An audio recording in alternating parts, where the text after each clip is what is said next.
Sharing health-related data in Buddhism. With the development of computer technology, it is possible to assemble large-scale data health banks.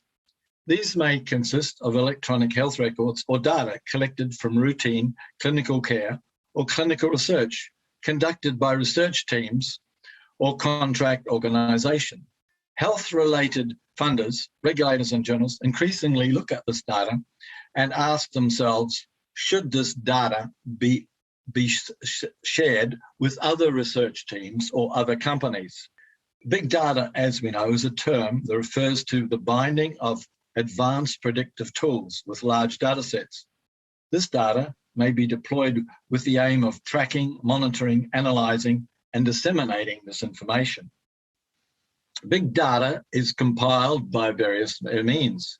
One is based on organisational records, which include economic transactions, contracts, company registrations, or through the normal bureaucratic operations of the state and its operations in births, deaths, and marriages.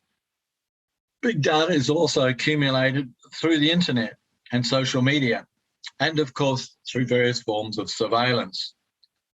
Now, while these forms of data are not health related, it is important to note that they may be combined with health data to form large data sets. Obviously, big data sets are important because they improve the reliability and repeatability of scientific work.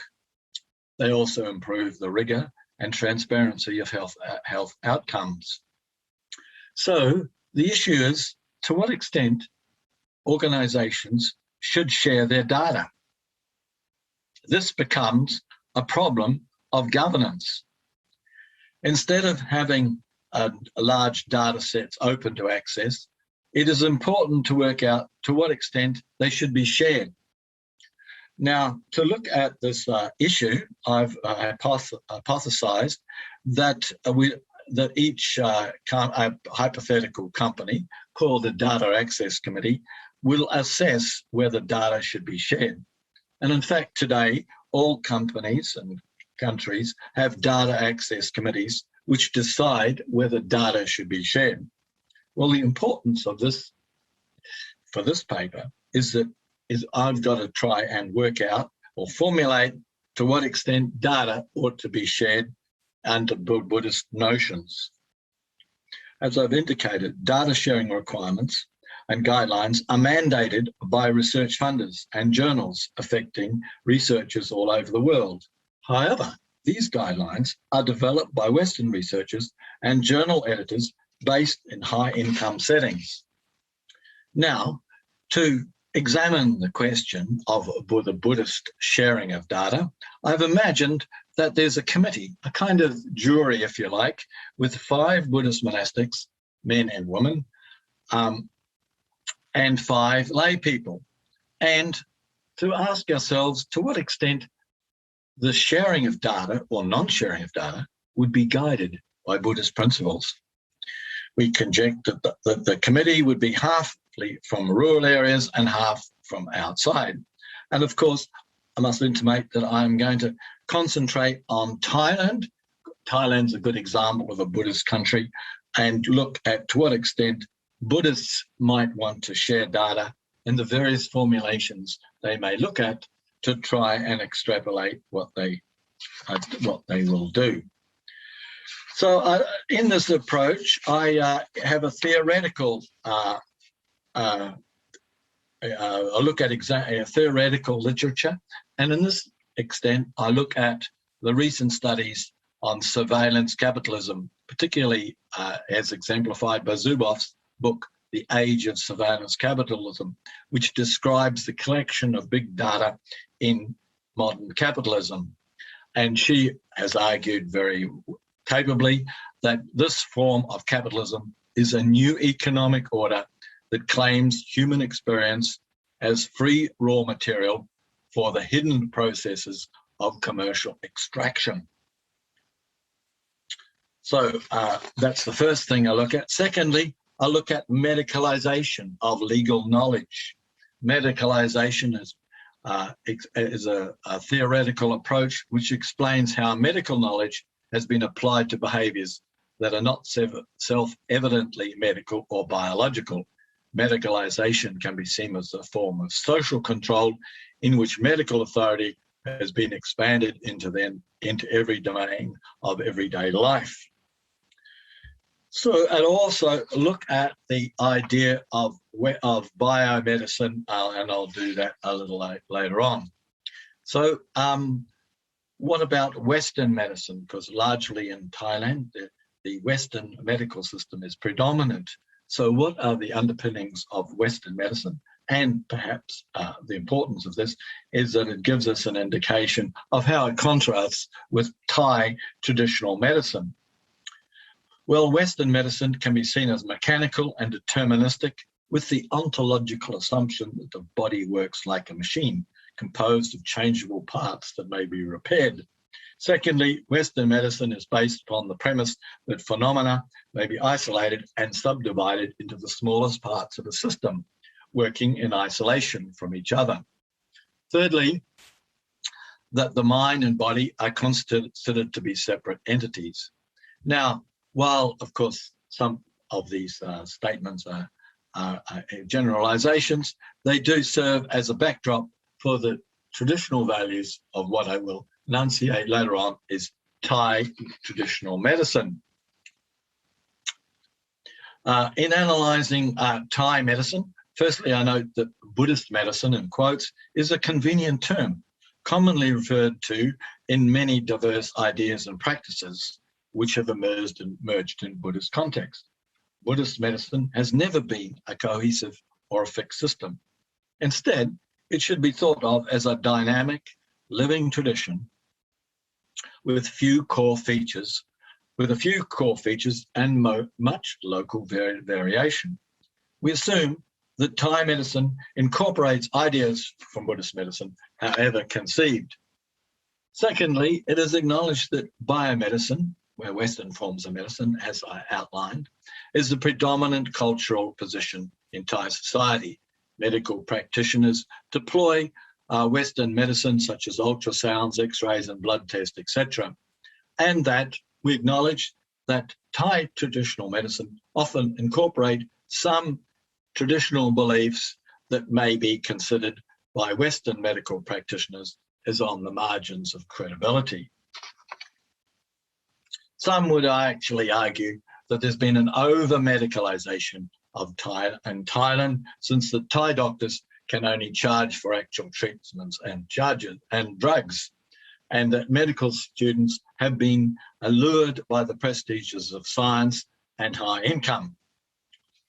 So we're interested in, to the extent that a data access committee, the jury as I intimated perhaps, may be inclined to give respect for the values underlining Thai medicine and its links with Buddhism, and be cautious perhaps about the claims of biomedicine as enshrined in health data. Now, there's three aspects of Thai traditional medicine I wish to look at. Firstly, from a Buddhist perspective, the Dharma is a form of medicine. In the sutras, we find analogies that the Buddha was a doctor and knowledge of the Dharma as a treatment, and the lay people were his patients.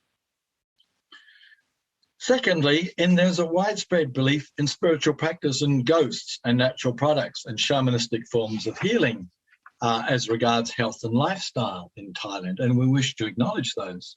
Thirdly, there is still some strong belief in Thailand, as I've indicated, in traditional medicine. So the first skeptical approach towards data sharing may be that the committee may be against data sharing to the extent it promotes a Western form of biomedicine, and the cultural assumptions of biomedicine edge out Thai traditional beliefs as regards a medical view of the world. And that the implication is that many of the insights of what we might call indigenous knowledge systems are invalid, illegitimate, or irrelevant. Okay, so that's the first argument against data sharing. It may exclude traditional Thai medicine, may impact upon those forms of knowledges. The second argument against data sharing is that it may compromise privacy. Well, what of course is privacy? Privacy, variously defined, can be understood in terms of freedom from physical intrusion, and an associated idea is that we should have our own freedom in our own personal affairs and to make our decisions freely. So privacy incorporates the idea of autonomy and the possibility of self-determination. Well, let's have a look at some of the modern critiques of privacy.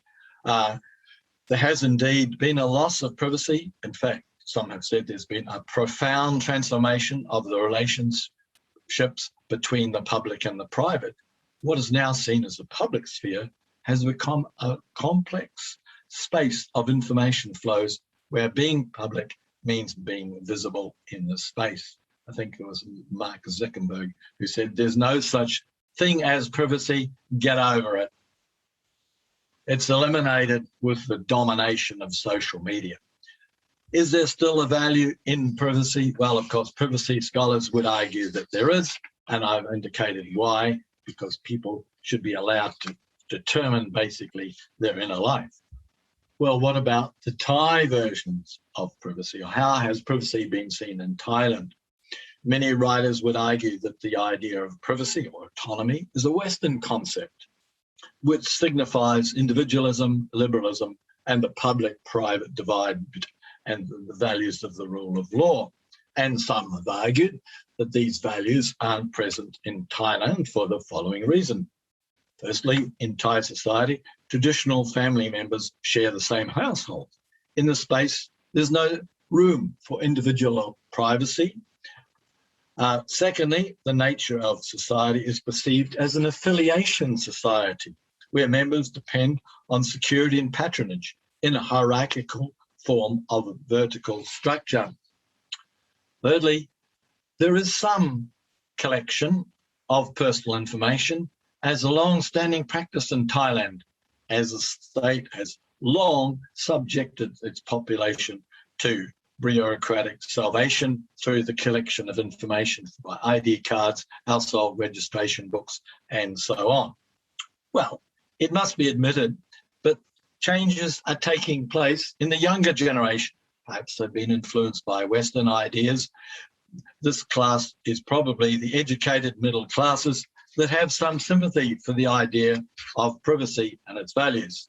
Of course, the uneducated rural people are indifferent to such issues. So that is the second case against data sharing. That is the lack of privacy. And I've tried to spell out how those values may not be so transparent or obvious in Thailand. What about the ideas of the self? Because if the self does not exist, why is there this need for autonomy or freedom or individualization? The fact that Buddhism rejects the idea of the individual self does not necessarily mean it rejects the idea of privacy, autonomy, or human rights. So we must usefully deploy the idea of an absolute and conventional dichotomy here and say that we perceive that the conventional self and conventionality we give to human affairs and human people is a need of special recognition and support we must give to the development of spiritual capacities. Firstly, that autonomy is necessary for the progress to a nirvana, because there's something good about people learning from their own mistakes. Secondly, that the idea of nirvana is to transcend conventional truth. So while a person we may give value to the idea of autonomy, it's only of temporary extrinsic value only. So we conclude that while autonomy must be respected, ultimately the idea of the self can be given up. And of course, the idea of respect for autonomy and privacy may be particularly important for young people as they grow to maturity and can make up their own ideas. So that's the idea about ideas of self and how they might fit in to data sharing committees' decision-making process. Well, what about the idea of epistemology? We know that I've just said that people should make up their own ideas. How should people make up their own ideas? Now, there's a vast literature on Buddhist epistemology and how Buddhists should interpret human experience. There's various texts that describe how various sources of knowledge might be evaluated. Well, for the sake of my argument, we suppose that Western biomedicine is in terms of Buddhist scripture a source of knowledge. That's an assumption I'm making. I know that so the various texts on assessment of knowledge indicate various levels of consideration and evaluation in a hierarchical sense of what knowledge is more reliable. But I'm presupposing that scientific knowledge may be seen as some form of knowledge which has to be assessed by an individual. Now, the question is sharing data, does this result in lack of privacy? I dealt with that. But does sharing of data reduce the autonomy? Was the autonomy stifled by this sharing of data? Now, I don't have to give you all a lecture on Buddhist autonomy and Buddhist epistemology, but Buddha, of course, warned that we should not be misled by the avenues of knowledge, such as oral tradition and logical reason, or the apparent authority of the person, and that we must ultimately make up our own mind on religious matters. So my question, therefore, is, does the release of data about a person's life create a body of information that may be detrimental to Buddhist practitioners? This is something that each practitioner would have to make up for their own mind. So I would argue we may look at this problem in two ways. Firstly, social theorists have shown that data sets about a person are reduced to a collection of information that's maybe stored and manipulated like any other process, and this affects subjectivity. And here I refer to the idea of Deleuze and his concept of what he calls a dividual, D-I-V-I-D-U-A-L. I suggest that Deleuze's idea is instructive as it encourages us to see how an individual may be divided into discrete mass of samples, data, markets, and banks, and which is endlessly divisible. In other words, the self becomes fragmented, that this may impact upon the necessity of having calm minds. Secondly, I would argue that computer-driven technology and social media and scientific research is a kind of lifestyle factor that leads to a leaking away of energy, asvara, that is wasteful and mentally polluting. So I would say that in some ways there is an argument here to be made that such databases result in research that may mean that people can't authenticate and follow their own experience. Well, finally, I look at the case for data sharing because, and I make my argument along several lines. Firstly, as we well know, Buddhist kings in Thailand believed in sharing generously. Thai kings have embodied the Buddhist concept of kingship and the idea of selfless life and selfless giving through national endeavours in healthcare. And of course, we can look at the Vasanta Jataka as indicated as the highest form of merit making. So the Data Access Committee may well recall the Jatakas and the tradition of generous kings and how these texts create a form of moral creativity, as Hallesley termed it, and the committee may well wish to emulate this this idea. And of course, this impulse would coincide with the idea of Buddhism as a healing therapy, as well as ideas of social engagement. Secondly, data sharing, it would be an expression of Buddhist compassion and the recognition that an individual's best form of development is through the cultivation of compassion. This quality is usually seen as being associated with the bodhisattva, who cultivates a moral orientation that centrally involves the cultivation of oneself in order to be the kind of person who can reliably, effectively, and wisely assist the other people and other sentient beings towards enlightenment and the fulfillment of their own needs.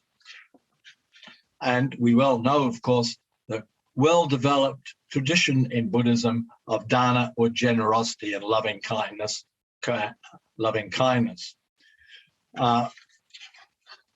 So an assessment of these perspectives. I would argue, firstly, the committee would take seriously the widespread concerns about security breaches as regards data. I'd suggest this is a valid concern.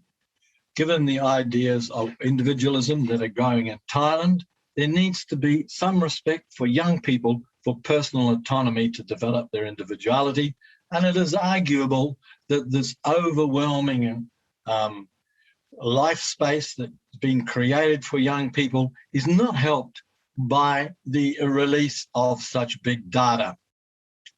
At the same time, some members of the Access Committee may be influenced by the idea that data should not be available and spread for the benefit of big corporations. A less convincing argument against data sharing is that data sharing may distract Buddhists from the holistic view of medicine as presented by Thai medicine. However, my conclusion is, in the light of the idea that giving creates good karma through the development of compassion, we consider this argument would encourage the Data Access Committee to be in favour of data sharing. Thank you.